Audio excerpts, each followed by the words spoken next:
Bueno, ya en unos minutitos estaríamos arrancando. En principio, nada, con mucha alegría le estamos dando inicio a este nuevo ciclo de encuentros. La idea es que sean encuentros de temas de cuidados paliativos, pero que también tengan un interés para los equipos de profesionales de la salud en general. Digamos, nosotros entendemos que los cuidados paliativos no son patrimonio de un especialista, sino que son habilidades que sería bueno que las implemente gran parte de los profesionales del área de la salud. Entonces estos encuentros tienen por un lado la idea de actualizarnos sobre temas frecuentes y también de sensibilizar a la población médica en general respecto a temas y estrategias de abordaje de pacientes con necesidades paliativas para, digamos, mejorar su calidad de vida y disminuir el sufrimiento. Por eso los invito también a invitar no solamente a los equipos y a la gente que esté dentro del área de cuidados paliativos, sino tratar también de convocar a otras áreas del hospital, porque estos temas deberían ser de interés para todos los profesionales. Así que bueno, como les decía, esto va a ser un encuentro mensual.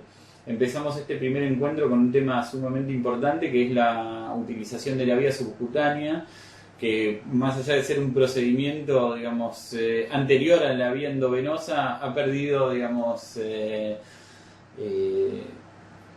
protagonismo durante mucho tiempo, y creo que, digamos, lo que lo usamos conocemos sus maravillas y virtudes. Así que les presento a Cintia Biondi, que hola, es, ¿qué tal? Enfermera del equipo de cuidados paliativos del Hospital Tornú y un excelente docente que nos va a estar hablando de esto. Bueno, hola Fabián, hola colegas de Tucumán, que ya varias veces hablamos de esto allá, y hola colegas del resto de los hospitales que están conectados. ¿Escuchan todo bien? Buen día y Hola, buen día. Sí, escuchamos todo bien. Perfecto. Buenísimo. Queremos arrancar. ¿Arrancamos? Bueno, no, paso yo.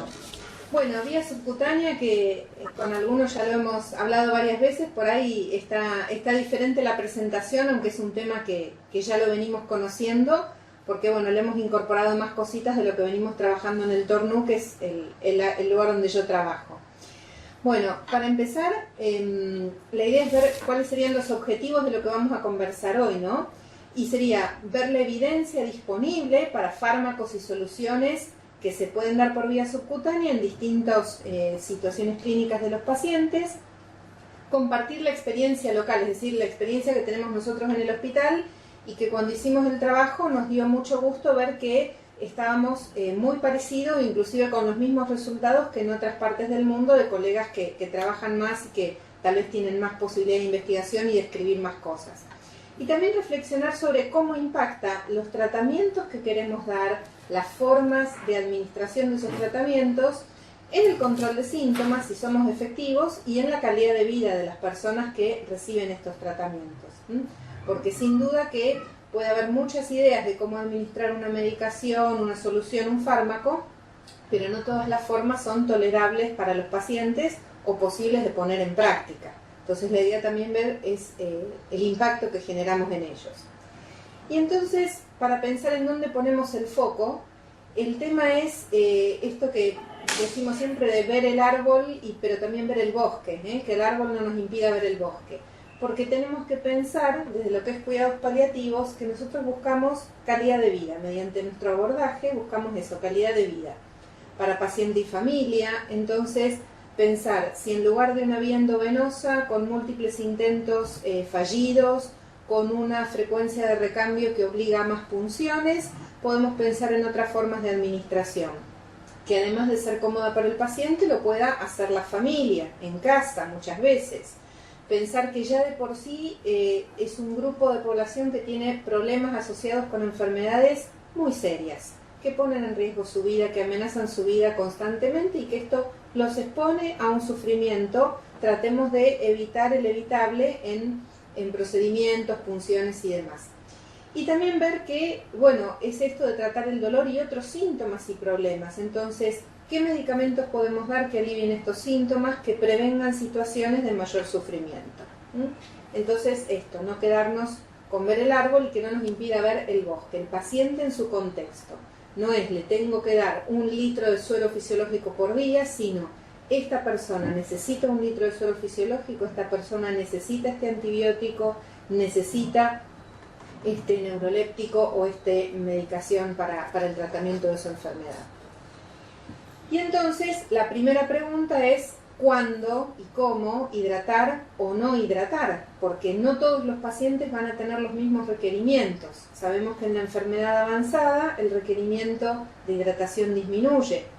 También sabemos que hay como posturas, ¿no? Y excede un poquito lo que vamos a charlar hoy, pero es bueno introducirlo. Algunos que piensan que hacia el final de la vida conviene mantener una cantidad de hidratación y otros equipos que piensan que es preferible no sostener esta hidratación. Más allá de la postura que uno adopte, el tema es si decido hidratar, ¿por dónde hidrato al paciente? Cuando ya no hay vía oral, cuando no puedo sumar la sopa, la gelatina o el tecito, sino que tengo que recurrir a sueros y a soluciones. Entonces, ¿por dónde las voy a dar? Ahí puse el dibujito de una vía central, que sería como lo opuesto a lo que tendríamos que charlar hoy. Entonces, también poniendo en contexto, pensar por qué accedemos y para qué accedemos al sistema vascular. Un segundito. Les pido si pueden ponerlos, después si hay preguntas habiliten los micrófonos, pero mientras esté hablando Cintia, si pueden bajar los micrófonos para que no haya interferencia de sonido, ¿sí? Por favor. Gracias, perdón. No, está bien. Entonces, bueno, el tema era pensar para qué y cuándo accedemos al sistema vascular, y así como a grandes rasgos tenemos accesos de única vez, cuando queremos tomar una muestra de sangre o dar una medicación de dosis única, o la venoclisis, cuando instalamos esa vía y vamos a hidratar, a dar medicación continua o intermitente, a transfundir o a dar nutrición parenteral. De todos estos objetivos o motivos por los cuales accederíamos al sistema vascular, hay 3 de ellos que en realidad además son bastante frecuentes y que los podemos cumplir también a través de la vía subcutánea, como es el hidratar o dar medicación en cualquiera de sus formas. Entonces, el desafío es pensar en este grupo y en este contexto de pacientes qué tratamientos van a ser los esenciales, cuáles son los medicamentos que sí o sí necesita para el control de sus síntomas, qué tipo de hidratación y cuánta necesita, y eso administrarlo por las vías más cómodas, menos invasivas, esenciales, aunque tal vez no estemos tan acostumbrados, no sean tan tradicionales del uso en el ámbito hospitalario. Como definición entonces, la vía subcutánea es esto, es una técnica sencilla, es eficaz, me permite dar soluciones, fármacos y mantener un óptimo estado en el paciente que tiene dificultad para la ingesta oral o que el capital venoso periférico disminuyó notablemente. Sobre todo el paciente oncológico es frecuente que las venas periféricas no estén accesibles. ¿Y cómo lo hacemos? Pues colocando un aguja catéter en el tejido subcutáneo, simple y sin mayores complicaciones. ¿Qué indicaciones y ventajas presenta la técnica? Bueno, poder manejar la hidratación en cualquier paciente con impedimento para la vía oral. Evitar las internaciones cuando no son necesarias, estrictamente por otra causa, permitir que la familia mantenga ese papel de cuidado, que el mismo paciente tenga el desempeño de su rol autónomo si está en casa y todavía puede hacerlo. Como técnica es menos dolorosa, tiene menos complicaciones y es menos invasiva. Sabemos que vamos a insertar la aguja o el catéter y que si hemos elegido bien el sitio de punción no hay chance de fracaso y de tener que reintentar varias veces. Y además reduce costos al sistema. Esto es importante cuando tenemos que justificar esto ante gente que no conoce la técnica o que se sorprende de que la vayamos a usar, porque la internación siempre es más cara que el manejo domiciliario. Y así como en un paciente diabético le enseñamos a la familia el manejo de los controles de glucemia, la administración de insulina, de la misma manera enseñamos lo que tienen que aprender para manejar una vía subcutánea para otras medicaciones. ¿Qué precauciones o contraindicaciones? Bueno, los pacientes anticoagulados o con plaquetopenia severa, según la bibliografía menor a 30.000 plaquetas, pacientes con edema, con anasarca, con condiciones inadecuadas de la piel por cicatrices, cirugías previas, presencia de ostomías y demás, o rechazo del paciente, que no lo acepte porque no le parezca viable para él. Y en cuanto a complicaciones, bueno, dolor en el sitio de inyección, eritema, edema que no se absorbe, muchas relacionadas con los cuidados que se brindan a esa vía instalada. Sangrado por el sitio de punción, que es menos frecuente, infección local, que es altamente infrecuente si uno manejó bien la antisepsia, y los cuidados de la vía. La vía subcutánea, en realidad, cuando la empiezan a desarrollar y a descubrir, es a través de darse cuenta que había habido malas inyecciones intramusculares administradas. Entonces, aparecen abscesos subcutáneos que se descubren que la indicación original había sido una inyección intramuscular que quedó poco profunda. Entonces surge la curiosidad de pensar si otras veces una inyección intramuscular no habrá sido mal administrada y no generó absceso ni complicación y el efecto terapéutico deseado y nadie se dio cuenta. Entonces, a partir de ese camino hecho al revés, empiezan a pensar en usarla como vía de acceso directamente. ¿Cómo es la técnica?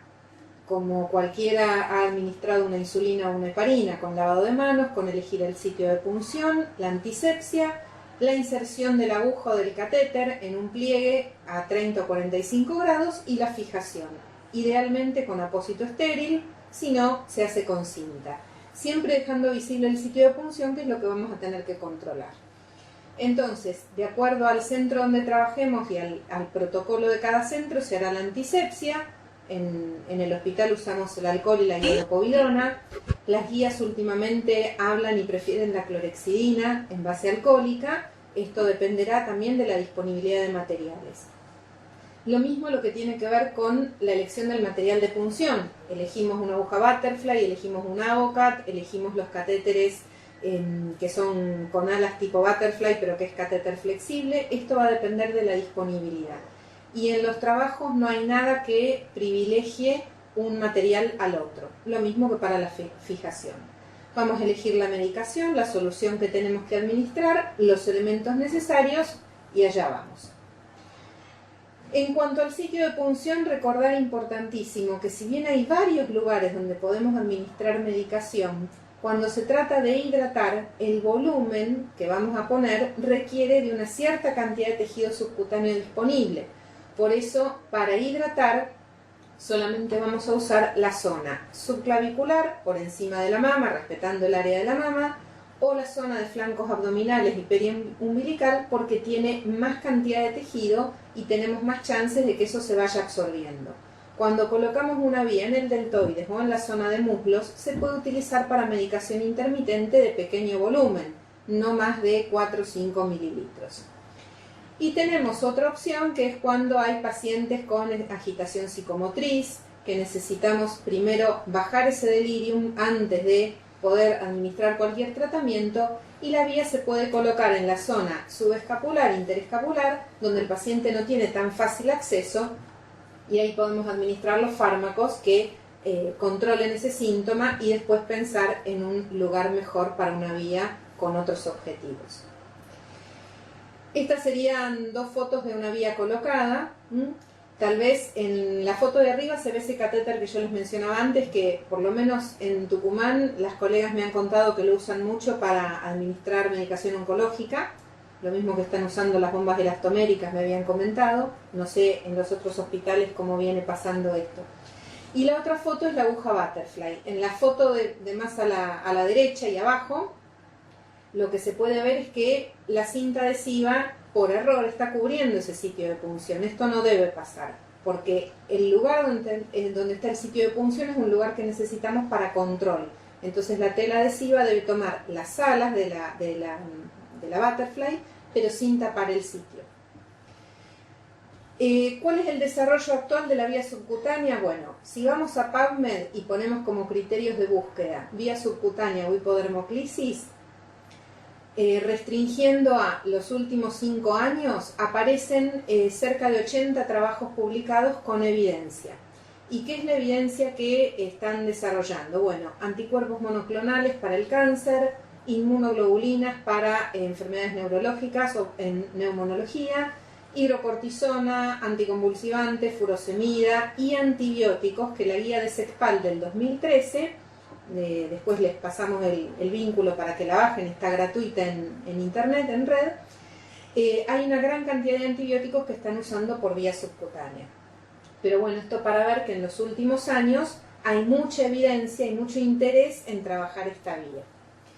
En nuestra unidad tomamos un estudio retrospectivo, lo hicimos en 16 meses, en el 2012-2013, y en 47 pacientes que se habían colocado 121 vías, analizamos una serie de variables. Después de ver los resultados, llegamos a la conclusión que el 66% de las vías se tuvo que retirar, porque esa era una de nuestras ideas, ver cuánto tiempo duraban y cuál era la causa de retiro. El 66% se retiró por causas no imputables a la vía subcutánea, es decir, suspensión del tratamiento, extracción accidental, fallecimiento del paciente, pero no complicaciones de las vías. Y sí, el 34% tuvo complicaciones, entre las cuales estaban edema no absorbible y sangrado leve. En cuanto a la duración, nuestras vías tuvieron un promedio de duración de entre 3,79 y 4,4 días, pero 19 vías de esas 121 duraron 7 días o más. En promedio, 11 días y piquito, y hubo una vía que duró 23 días, que también esa vía se retiró por fallecimiento de la paciente. Entonces, estos datos también nos ayudan a sostener la comodidad de que a un paciente se lo punza una vez y esto se mantiene por un tiempo largo sin volver a causarle un dolor o un problema. Bueno, esto que contaba recién ilustrado en un gráfico. La primera columna es la causa fallecimiento, la segunda complicaciones clínicas y todas las demás, bueno, algún faltante de datos, extracción accidental, fuga de líquido, digamos, complicaciones que no nos hacen sino reforzar la idea de que esta vía está buena para ser usada. Y en cuanto a las complicaciones, ahora concentrándonos en las que tuvieron complicaciones clínicas, el 28% tuvieron complicaciones hemorrágicas, es decir, pérdida de sangre por el sitio de punción, escasa siempre, hablamos de una poca cantidad, o retorno de sangre por la guía de la aguja Butterfly. Y también pudimos ver que esas complicaciones hemorrágicas no se asociaban directamente con los pacientes anticoagulados o plaquetopénicos, pero sí encontramos que tenían que ver con el uso de aguja metálica tipo Butterfly.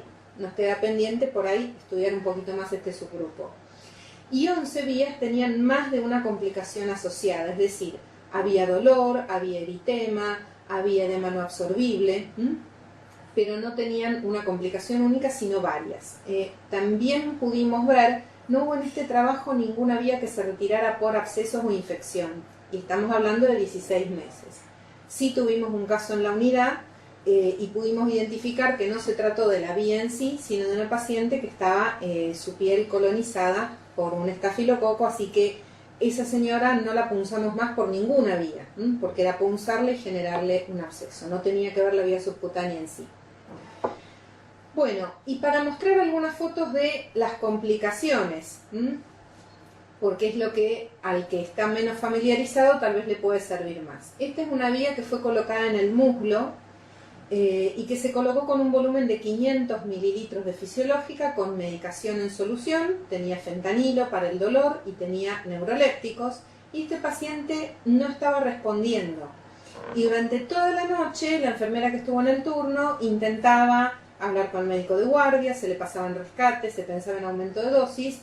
Lo que había faltado era la observación de la vía. Fíjense que está colocada en muslo, y si lo pueden observar, en primer lugar 500 mililitros no es un lugar adecuado como elección de sitio. Y en segundo lugar, la dificultad que se presentó para observar, como pueden ver, ¿hay puntero acá? Para marcar, ¿no? No, porque está con el cursor de acá, sí, entonces, espera. Perdón, disculpen. ¿No lo marca? Ah, bueno. En la presentación que queda para la página está marcado con flechitas, la que hice en PDF. se puede observar que hay una zona de cambio de color en la piel. Fíjense, si observan desde el lado izquierdo de la imagen y se van acercando, se ve una zona donde la piel cambia de color. Y ahí es donde vemos que se está acumulando líquido. Eso es un edema que no se absorbe. Ahí está el líquido, la solución fisiológica, más el fentanilo, más el haloperidol, más todo. Por eso el paciente no respondía al tratamiento. ¿Quieres decir algo? No, quería saber. Esta otra fotografía, fíjense. Acá, nada, nos tenemos que hacer cargo. Falla de observación de enfermería. Una vía colocada en abdomen, un sitio perfectamente apto para colocar hidratación, pero no se controló adecuadamente y pasan las horas y el líquido se acumula. También vayan observando como hay una zona muy grande de edema no absorbible. Además, fíjense que hay varios hematomas presentes en la piel de esa paciente. Hay una cicatriz, o sea, es una piel que nos hablaba de que necesitaba una supervisión más directa y que evidentemente no falló.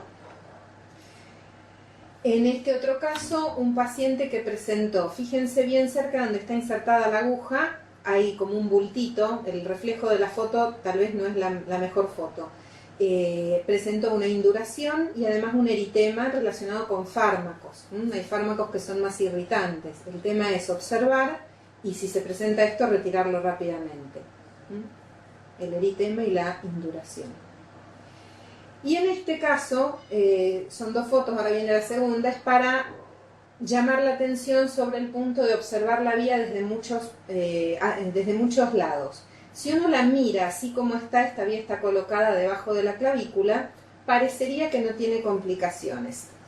Sin embargo, si uno le pide a la paciente que mueva el brazo y observa las zonas de clive, se ve como lo que a simple vista parecía que estaba bien, el líquido se fue acumulando por gravedad hacia el costado de la mama y debajo de la axila. Entonces, otro punto a tener en cuenta como observación de enfermería, las zonas de clives del cuerpo, aunque no estén visibles en el momento en que entramos a la anestesia. Acá lo mismo, una vía colocada debajo de la clavícula, en esa porción de tejido, y que todo el líquido se acumuló debajo al costado de la mama. En cuanto al control de síntomas, en el trabajo que hicimos en el hospital, pudimos ver que los síntomas que más frecuentemente se controlaban mediante el uso de fármacos por vía subcutánea eran dolor y delirium, en primer lugar, y que los fármacos más utilizados en cuanto a cantidad de prescripciones que hacían los médicos eran neurolépticos y opioides, ni hablar. Y por supuesto estaba también la dexametasona, que está siempre presente en los tratamientos. Si intentamos justificar el porqué de la importancia de la vía subcutánea, está la lista de fármacos esenciales que hace la IHPC, esos fármacos que no deberían faltar en ningún país, que los estados deberían garantizar que estén disponibles para el control de síntomas. Y si uno cruza esa lista de fármacos esenciales con los fármacos de la escalera analgésica, podemos ver que, a modo de ejemplo, si quisiéramos tratar el dolor de los pacientes, tenemos fármacos de todos los escalones y coadyuvantes que se pueden dar por vía subcutánea. Son los que están marcados en rojo. Entonces, tanto el diclofenac de primer escalón como el tramadol de segundo, el fentanilo o la morfina de tercero, más coadyuvantes como la dexametasona o la iosina que frecuentemente usamos, todos están en la lista de fármacos esenciales y pueden ser dados por vía subcutánea. Esto siempre considerando datos de Argentina. En otros países o bibliografía de afuera nos menciona otros fármacos que son pasibles de darse por vía subcutánea, pero en las diapos estoy mencionando lo que tenemos acá, lo que manejamos acá. ¿Qué pasa con los cuidados de enfermería? Bueno, fuimos hablando de hidratación, hay que ir verificando el estado de hidratación del paciente.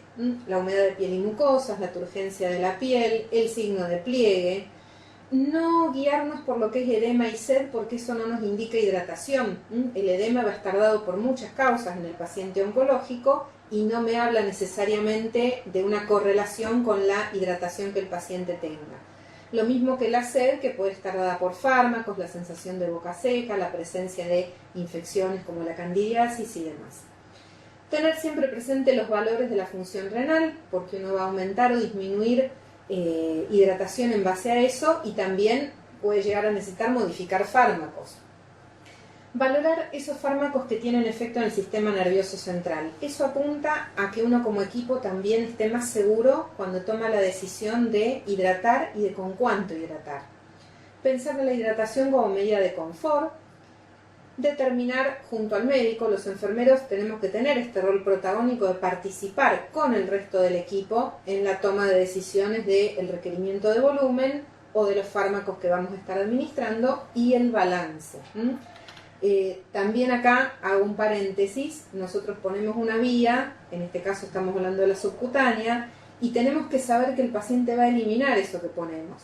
Y es bastante frecuente la presencia de retención de orina, entonces estar atentos, sugerir a proponer una sonda vesical, porque muchas veces nos encontramos con situaciones en las que había una cuestión que impedía la eliminación y que estábamos teniendo un paciente con síntomas que no se podían controlar. ¿Qué más cuidados de enfermería en cuanto a la vía? El dejarla intermitente es mucho más sencillo. Estamos teniendo un catéter o aguja depositado en el tejido subcutáneo. Estamos generando una infiltración, es decir, vamos a infiltrar un líquido que se va a ir absorbiendo de a poco.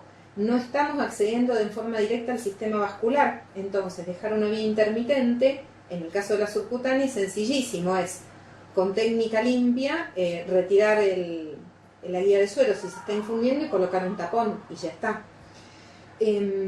Otro cuidado, si se produce un abón cuando iniciamos la infusión, un abón importante, bueno, cerrar, dejar pasar un tiempo, bajar el goteo, controlar la zona. Si eso se absorbe podemos reiniciar.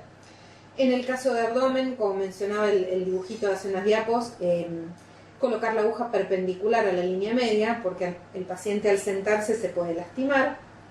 Educarlo si se van a ir a casa y tener en cuenta esto, el cambio de la vía es solo por evidencia de complicaciones, no hay una rutina. También sabemos que en vía endovenosa, este clásico que eran las 72 horas ya no se recomienda. La Infusion Nursing Society de América, en las guías que publica, ya habla de que las vías endovenosas sin evidencia de complicación podrían estar hasta una semana instaladas. En el caso de la subcutánea no hay límite, mientras no se complique, bien valorada por enfermería. Lo mismo con la curación del sitio de punción o el cambio de guías, valoración y criterio enfermero. Para un correcto goteo, si no vamos a usar una bomba de infusión, recordemos la altura, porque la facilidad de ingreso del líquido en el tejido va a ser diferente a la de la vena. Y si el goteo es lento, ver factores mecánicos, que no esté acodada o presionada la tubuladura, en primer lugar, masajear la zona para facilitar el movimiento del tejido y el ingreso del líquido, y a veces puede pasar lo que en la vía endovenosa decimos está haciendo pared porque la punta del catéter toca la pared de la vena. En el caso del tejido subcutáneo puede estar justo la punta de la aguja o catéter en alguna zona que dificulta la entrada. Hacemos un movimiento suave en sentido vertical para cambiar el ángulo de la aguja y ver si esto se resuelve sin necesidad de retirarla. Tenemos que tener cuidado con lo que se llama en las guías nuevas el efecto pistón, es decir, la aguja que entra y sale, porque esto nos aumenta el riesgo de infecciones. Entonces, mover hacia arriba y abajo sí, pero que no salga y entre del tejido. En cuanto a la hidratación, sabemos que podemos manejar hasta 1500 mililitros día por cada sitio de punción, lo cual me permite un plan a 21 gotas. ¿Qué soluciones voy a usar? Las isotónicas, no dextrosa sola, sí dextrosa en fisio o solución fisiológica, la dextrosa sola no, porque la parte dextrosa se va a metabolizar rápidamente y lo que va a quedar es agua libre que va a generar un tercer espacio. Modalidades continua, intermitente, a veces es nocturna, el paciente que durante el día tiene una vía oral relativamente conservada, pero no alcanza al requerimiento hídrico, le podemos poner la hidratación en la noche.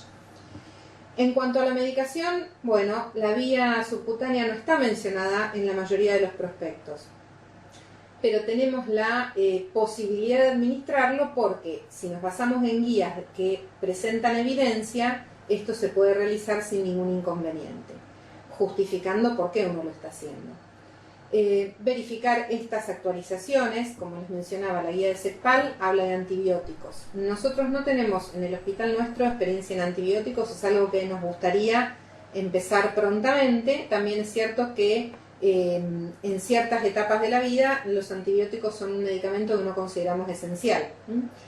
Tener en cuenta la administración lenta si vamos a dar en bolo para no generar dolor, valorar la densidad de la medicación también en el momento de administrar, las mezclas de fármacos cuando hacemos una infusión continua y ponemos más de un fármaco. Si va a haber varios fármacos, intentamos colocar 2 vías subcutáneas en 2 sitios distintos. ¿Y qué fármacos de uso frecuente en paliativos podemos administrar por vía subcutánea y tenemos disponibles en la Argentina? Fíjense que yo pongo abajo el cartelito. ¿Qué pasó? Un segundito. ¿Se cerró solo, parece? Extraño, ¿no? Un segundo, gente. No. ¿Ellos lo escuchan o...?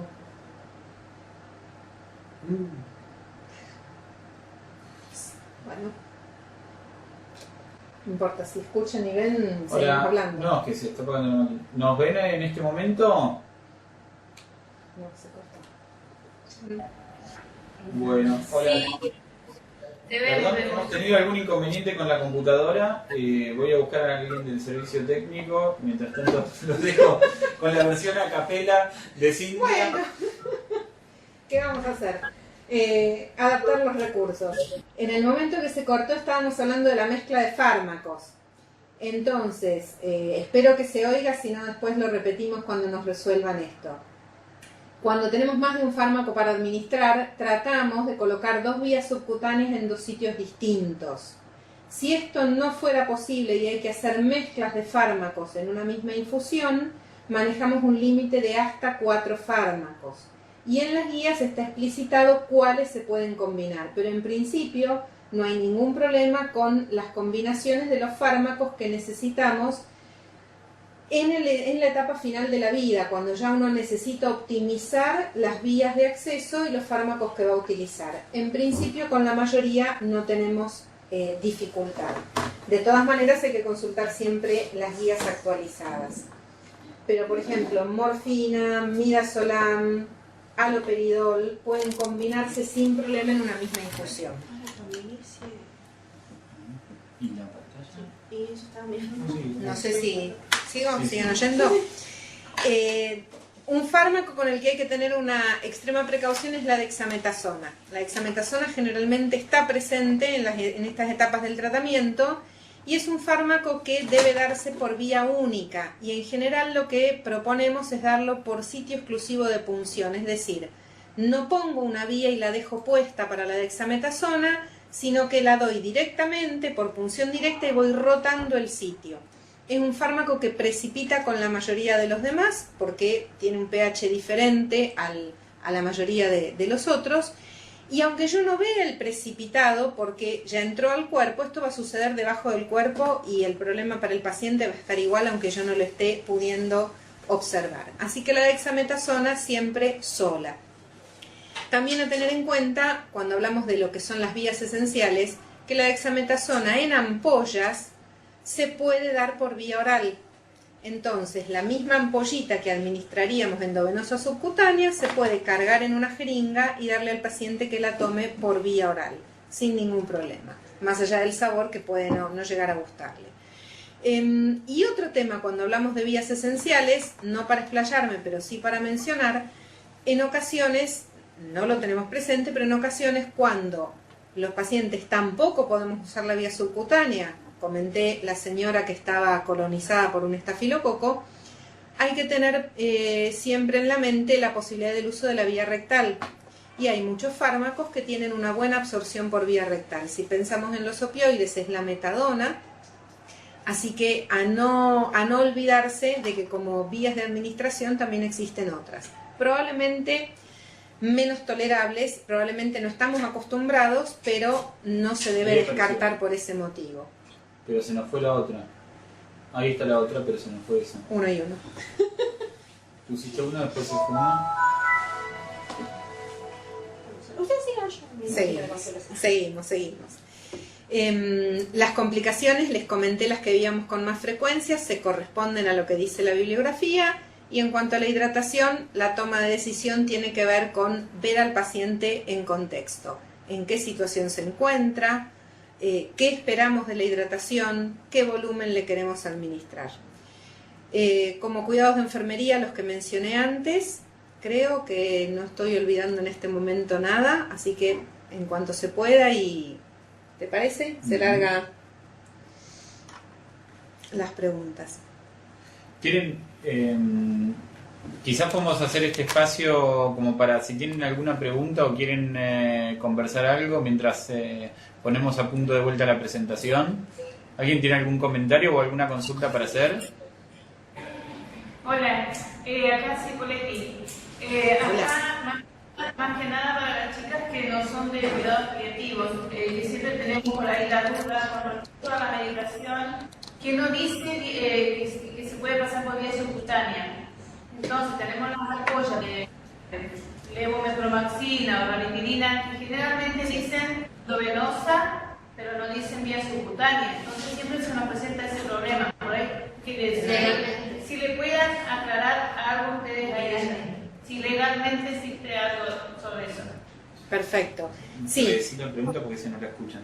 La pregunta que hacen las colegas de Cipoletti es qué pasa en otros contextos que no son cuidados paliativos con algunos fármacos que cuando uno observa la ampolla, por ejemplo la levomepromacina o la ranitidina, no dice que se pueda administrar por vía subcutánea, generalmente dice vía endovenosa y en algunos casos dice vía intramuscular. Entonces, a esa pregunta la respuesta es la siguiente. La vía subcutánea no es exclusiva de los pacientes de cuidados paliativos. Los pacientes de cuidados paliativos no son exclusivamente los pacientes oncológicos.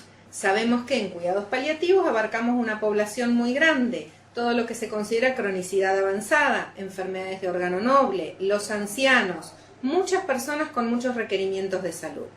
Vamos a suponer que hay un ancianito de sus 90 años, internado en clínica, un paciente que no tiene enfermedad oncológica y que está en una sala donde no hay profesionales de cuidados paliativos. Hay enfermeros de clínica.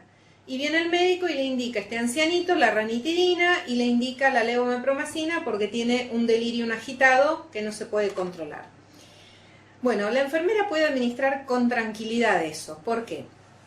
Hay guías internacionales basadas en evidencia, en el Reino Unido hace años que trabajan con esto, y en esas guías hacen un listado que lo actualizan cada año, cada 2 años con nuevos datos sobre la posibilidad del uso por la vía subcutánea de estos fármacos. ¿Cuál es el criterio general que toman, tanto en el Reino Unido como en otros países que se hacen eco de esto mismo? Los procesos de regulación de los fármacos, cuando la entidad de cada país los tiene que aprobar, en nuestro país es ANMAT y cada país tiene la suya. Cuando se tiene que regular un fármaco y el proceso de aprobación es un proceso complejo. No significa que podamos usar cualquier cosa para cualquier condición o para cualquier vía, pero los procesos de encontrar evidencia suelen ser más rápidos que los procesos de aprobación de nuevas vías de administración. Entonces se sostiene que el médico, en la libertad de prescribir, tiene perfecta facultad y está legalmente autorizado para indicar un medicamento por una vía que no está en el prospecto. Así como lo puede indicar para un uso que a lo mejor tampoco está en el prospecto. Si el médico lo puede prescribir y tiene esa libertad y ese respaldo dentro de su marco profesional, también lo tiene el enfermero para administrarlo y también lo tiene el farmacéutico para dispensarlo para ese uso. Este es el criterio que sostienen en las guías.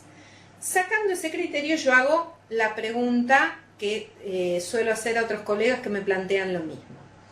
Cuando alguien se quema, ¿ustedes le sugieren que se coloque aloe vera? ¿Quién no ha usado nunca la hojita de aloe vera para curarse una lesión en la piel? Y yo me pregunto eso, no tengo yo un prospecto, un marco regulatorio que me diga que puedo cortar la hojita de la planta del fondo de mi casa y colocármelo en la herida, pero lo hago, se lo coloco a mi hijo o se lo recomiendo a alguien muy cercano. Entonces, con esa tranquilidad con la que sabemos que hay cosas que son buenas y que las usamos, deberíamos pensar un poquito más amplio. Y si bien no vamos a hacer ejercicio ilegal de la medicina, ni administrar cualquier cosa por cualquier lugar, basándonos en guías y en evidencia sí lo podemos hacer. No sé si está respondida la pregunta. Sí, gracias. Sí, creo que quedó claro. Gracias. Igual, no, por favor, igual tener en cuenta, por ejemplo, vos mencionaste la ranitidina. La ranitidina es una ampolla de 5 mililitros, entonces cuando la damos por vía subcutánea tenemos que darla lentamente, porque 5 mililitros dados en bolo van a causar dolor. El problema no es cómo se absorba después, sino cómo lo administremos para no generar un dolor al paciente.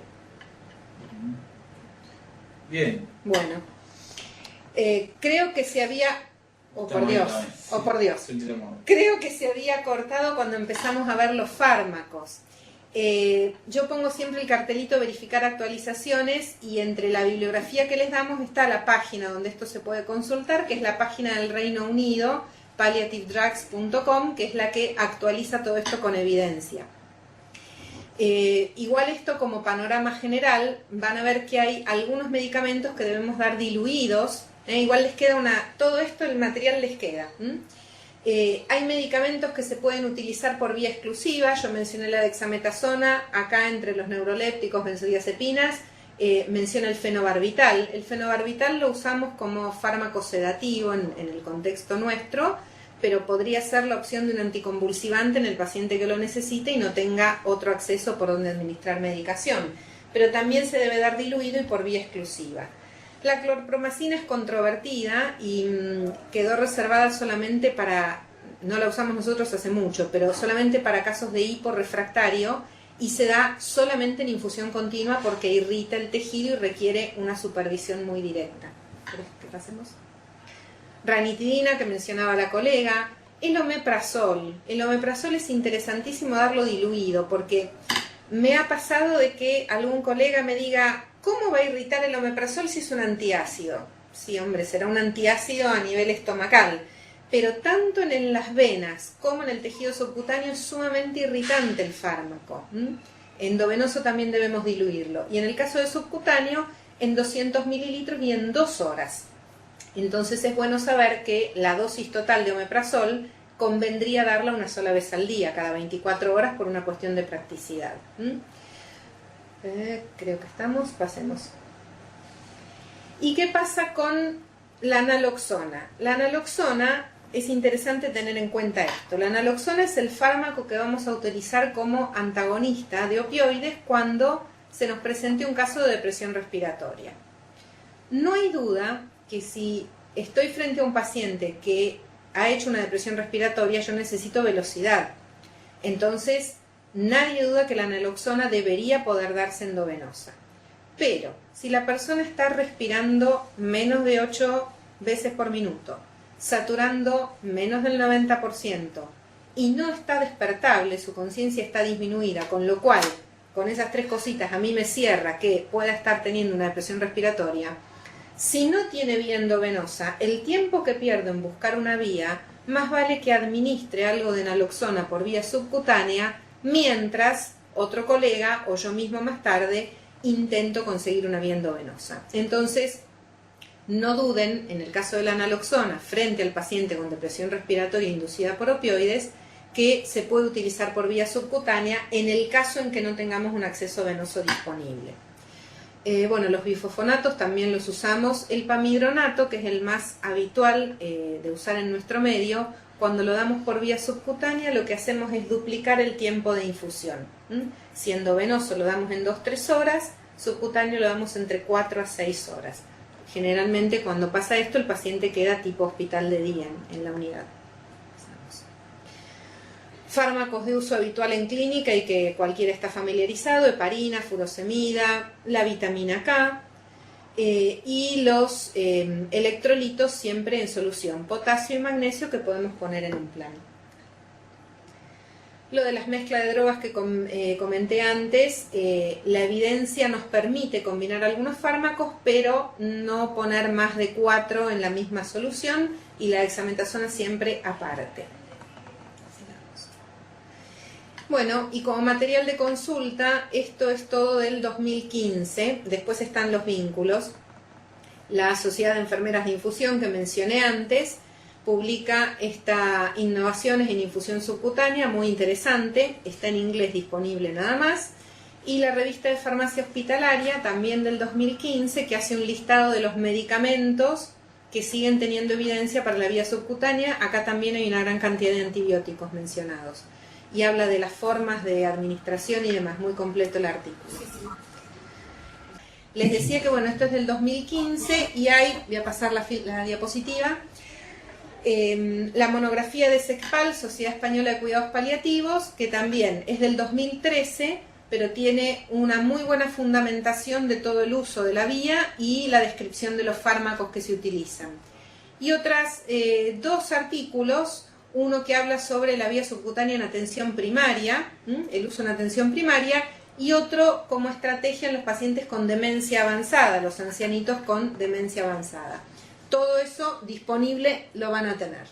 También, bueno, ahora la diapositiva que yo estoy viendo es el listado de la bibliografía, con las páginas y donde pueden acceder, y bueno, quedaba pendiente el espacio de preguntas, que algo ya abrimos y podemos continuar.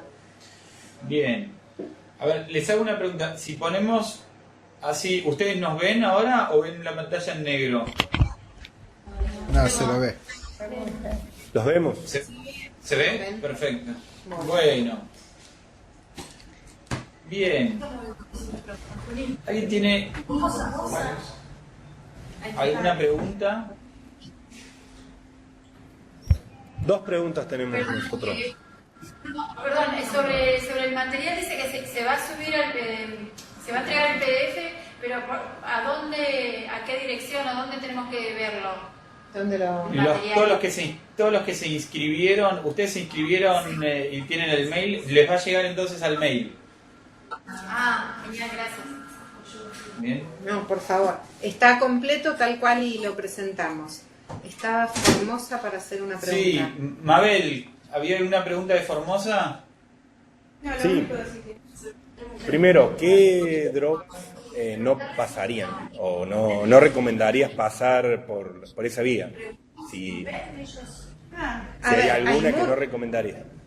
Hay muchas que no, porque así como es exhaustivo el listado de las que sí, ese listado se arma en base a evidencia, es decir, gente que la ha utilizado, la ha probado, ha hecho las pruebas para ver la eficacia de la droga y que no tuviera complicaciones. Entonces, en realidad, nos ceñimos al listado.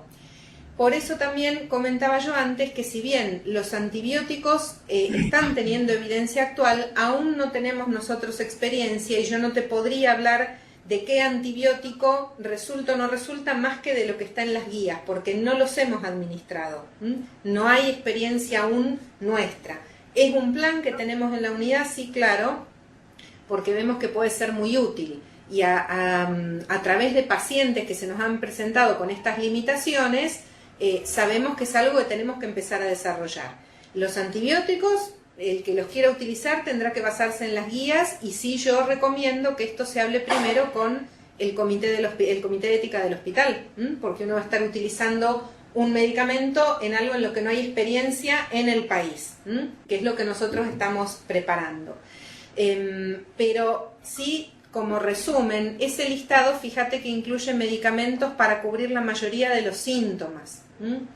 Cuando nos encontramos frente a una situación clínica de un paciente que no tiene vía oral, que tiene múltiples complicaciones y que estamos limitados en las vías de acceso, tal vez el proceso de toma de decisiones tiene que pasar por ver si hay una limitación terapéutica.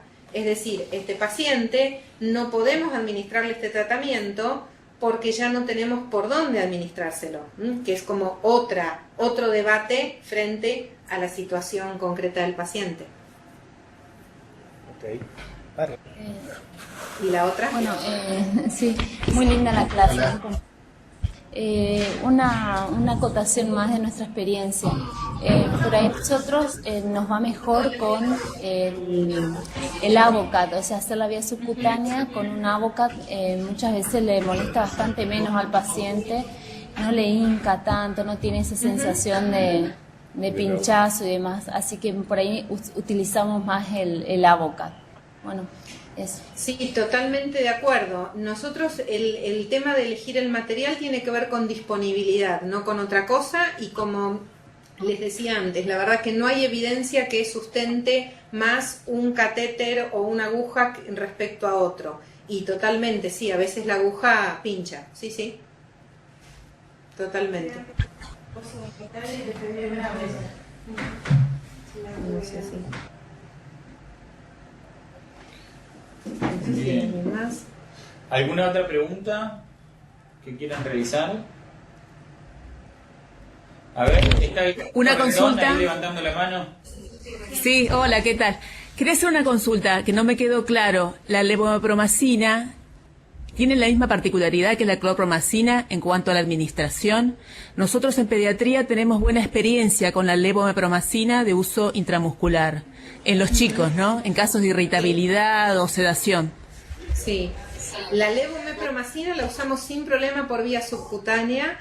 Tuvimos un tiempo en donde no pudimos conocer la causa porque no se trataba ni de la misma marca ni del mismo laboratorio, pero donde tuvimos que usar la levomepromacina diluida en 20 o 50 mililitros de fisio porque causaba muchas irritaciones. Nunca pudimos encontrar a qué se debió, porque en principio la levomepromacina es un fármaco que podríamos dar sin dilución. Pero nos pasó eso como descriptivo, te lo comento, pero no tenemos cómo saber por qué sucedió. Pero sí se puede usar, sin problema. Para el delirium, para nosotros es como un aliado fundamental, el haloperidol y la levomepromacina.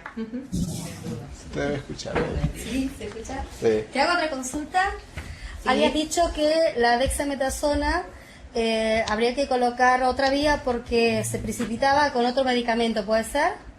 Sí, darla por sitio exclusivo de punción y por punción directa. Entonces, si yo tengo que administrar varios fármacos, tengo una vía subcutánea colocada. La dexametasona intentamos, son como mucho 3 dosis día, como mucho, entonces la damos cambiando el lugar de punción. Pinchamos directamente al paciente, pero solo con la dexa y cambiando el lugar. Entonces, por ejemplo, la de las 8 de la mañana, siempre en la parte superior del cuerpo. Las de la tarde y noche, en abdomen o en miembros inferiores. Nos manejamos así, lo vamos registrando para rotar el sitio. La beta-metformina también se comporta de la misma manera. Y otra pregunta es si hay otro medicamento en la cual tendríamos que tener también un cuidado similar.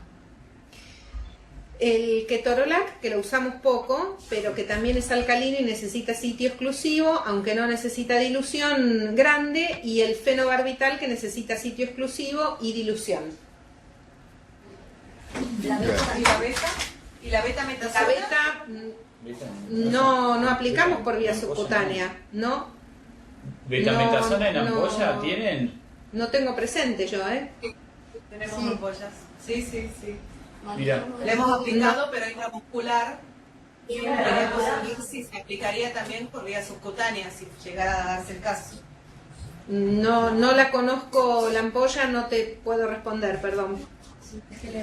y como ¿alguien tiene alguna pregunta? Una pregunta. Una de las dudas del manejo práctico muchas veces con los antipiréticos. La ¿no? dipirona usamos. Ujú.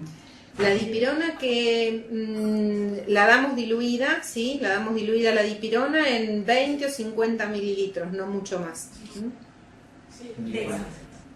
Y la dipirona sí se puede combinar en mezcla de fármacos en infusión. Entonces, si es un paciente febril persistente y tenemos una infusión continua, tal vez con un opioide como el fentanilo y, por ejemplo, haloperidol, que es algo más o menos frecuente, puede llegar a tener también iosina para las secreciones, y si está febril persistente se puede incorporar ahí también la dipirona, no necesitando darle más volumen por otro lado.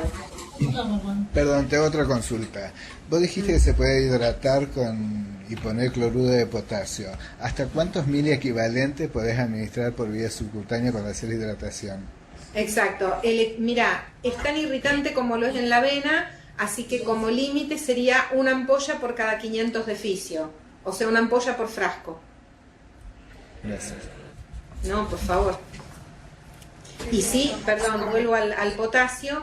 Y sí, como es irritante, si vamos a administrar potasio, con el plan de hidratación no lo usamos combinado en la misma vía otros fármacos. Vamos a suponer que el paciente tiene un opioide y un neuroléptico y además él necesita reponer potasio. El potasio lo ponemos en solución y por una vía aparte, en 500 de fisio por otra vía. Ok, gracias.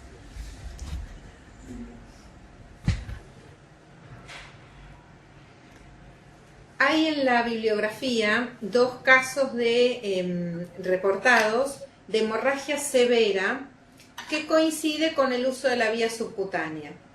No fueron concluyentes, eso en la búsqueda esta que les comentaba de los últimos 5 años en PubMed, no fueron concluyentes en poder decir que la vía subcutánea era la responsable de eso, pero se dio la situación en el paciente, en el mismo paciente. Y en nuestra experiencia tuvimos un episodio que nos asustó mucho, aunque obviamente no era la vía subcutánea la culpable. La técnica implica elegir el sitio, hacer un pliegue y en el pliegue insertar la aguja. Sin embargo, cuando el paciente está caquéctico y no hay tejido donde formar un pliegue, también está descrito, esto está en los libros de Gómez Sancho, lo menciona la técnica, que uno puede tensar la piel, con una mano tensar la zona donde va a punzar y colocar a menor angulación, a 15 o 30 grados, la aguja en el tejido subcutáneo, porque no hay cómo formar el pliegue. Lo hemos usado en ocasiones sin problema en pacientes caquécticos. En una oportunidad, una paciente a la que le colocamos una vía subcutánea con esa técnica, a los 15 o 20 minutos de haber empezado la infusión del plan de hidratación, empezó a tener molestia torácica, disnea, desaturaba y demás. Rápidamente suspendimos la infusión pensando que con esa caquexia severa tal vez habíamos causado un neumotórax, porque la clínica que describía la señora coincidía con eso.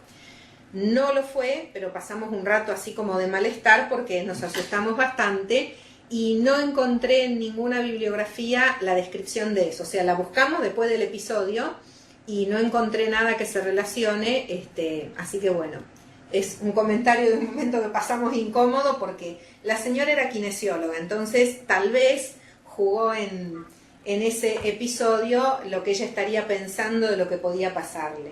Pero sí, fue un momento desagradable con la vía subcutánea. Bien. Pero se lo tuviste que haber puesto a 90 grados. Claro, imposible. Pero era tan florido el cuadro de la señora, lo describía con tanta precisión y además, bueno, tenía ese correlato, ¿no? Del dolor, de la disnea y demás. Pero bueno, no tiene no encontramos ninguna asociación ni encontramos descripciones de eso. Fue el mal momento y pasó. Bien. Yo creo una observación o un comentario. Nosotros dentro de paliativos estamos muy acostumbrados al uso de la vía subcutánea para infusión de fármacos, para hidratación, pero lamentablemente fuera de los cuidados paliativos es una práctica que está en desuso y observada con con mucho recelo. Y si uno piensa en la cantidad de complicaciones que hay asociadas, ni hablar a la vía endovenosa, que muchas veces en las internaciones clínicas se deja una vía endovenosa puesta para medicamentos básicos que tranquilamente pueden pasar por vía subcutánea, sino también las complicaciones asociadas a la vía intramuscular, ¿no? Los farmacomas, abscesos, y digamos todas las complicaciones locales de las aplicaciones intramusculares, que son de lo más frecuente en el trabajo en guardia, en los trabajos en consultorio, y cómo de a poco cada uno en nuestro lugar de trabajo podemos ir dándole difusión a esta vía para que en los distintos entornos de nuestros hospitales, sanatorios donde nos dediquemos, utilicemos esta vía con mucho mayor tranquilidad, seguridad y frecuencia. Yo creo que la gran mayoría de los fármacos, las inyecciones intramusculares en la guardia es como tan al orden del día, ¿no? Y son absolutamente evitables, ¿no? Entonces yo creo que parte del trabajo de los enfermeros dentro del área de enfermería, de los médicos dentro de nuestro área, es difundir el uso de esta vía, que es mucho más económica, accesible y con muchísimo menos riesgo de lastimar a los pacientes. Sí, uno de los materiales que estaba en las diapositivas cuando se cortó es una guía para el uso en atención primaria y otra en demencia avanzada, porque justamente también son poblaciones que se benefician mucho. Y sí.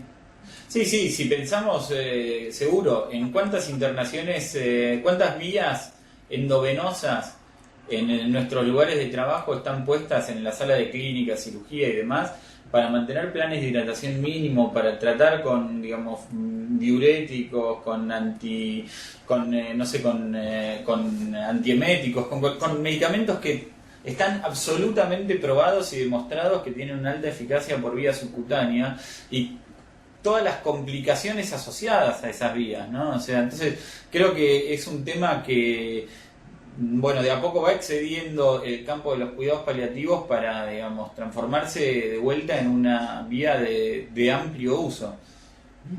Incluso para la carga de enfermería, ¿no? O sea, es un goteo que no requiere, digamos, un cuidado minucioso, no requiere la antisepsia que requiere la vía endovenosa. Entonces, creo que es una tarea de todos en cada lugar de trabajo tratar de volver a imponerla como vía de acceso de fármaco. En realidad, en el momento de la colocación, sí, la antisepsia tiene que por ser supuesto. igual. Lo que pasa es que me imaginé que te referías al mantenimiento. El mantenimiento es mucho más sencillo y reduce el tiempo. Gracias. Y para la gente de oncología hay mucho desarrollo, algunos seguros ya lo están usando, ¿no? Ahí sí hay fármacos que tienen una presentación exclusiva para la vía subcutánea, pero eso ya es más específico de oncología. Presentación endovenosa, presentación subcutánea por separado, que no es lo que pasa con los otros. Bien. ¿Nos escuchan de Tucumán? Sí, vamos. Sí, Fabián, diga. No sé si se dijo, pero lo importante es la dosis de diclofenac. ¿Hasta cuánto dar por día de diclofenac y de dexametasona? La dosis máxima de diclofenac día, por cualquier vía que lo administres, es 150 miligramos. Esa es una lucha que tenemos siempre los enfermeros con los planes, que van con chapita a 7 gotas. Paciente que salió de quirófano con diclofenac, el plan se adelantó, terminó a las 6 horas por X motivo y se le pone otro con más diclofenac. O sea, el diclofenac tiene una dosis máxima día por cualquier vía de administración que se dé. En comprimido, subcutáneo, endovenoso, son 150 y ahí paramos de contar. Y además el diclofenac tendremos que acostumbrarlos a limitarlo en los días de uso, ¿eh? No puede estar crónicamente alguien tomando diclofenac. Esa una. ¿Y habías dicho algo más? De la dexa. La dexa nosotros, según el paciente, no hay una... No hay techo, o sea, hay estudios, por ejemplo, en metástasis cerebrales que se usan hasta 100 miligramos de dexametasona. Tampoco ha sido demostrado en relación a los de menor dosis, pero no es que hay una dosis techo como la hay con los antiinflamatorios, ¿no? Sí, lo frecuente en nuestra experiencia es 16, 24, 32... son la cantidad de día que usamos en general en pacientes, las dosis más altas cuando hay metástasis cerebrales o cuando hay oclusión intestinal. ¿La ves? Sí. Ya, esa es la que acaba de decir. Sí. Hola. Sí. La ranitidina, queremos saber la dosis máxima. Ranitidina. ¿Escuchás? 300 miligramos día. El cuidado en cuanto a subcutánea es darlo lento porque es de gran volumen, son 5 mililitros para dar en bolo. Entonces darlo lentamente para no causar dolor. Ya, muchas gracias. Una más de Fabián, una más de Fabián y terminamos. Dale. ¿Okay? Bueno, él dice el diazepam. Diazepam no está recomendado por vía subcutánea. Bueno, muchas gracias. Por favor. Ustedes componen. Bien. Pero hay que decirle muchas gracias. No, pero apagando. Bueno, ¿alguna otra pregunta que quieran compartir?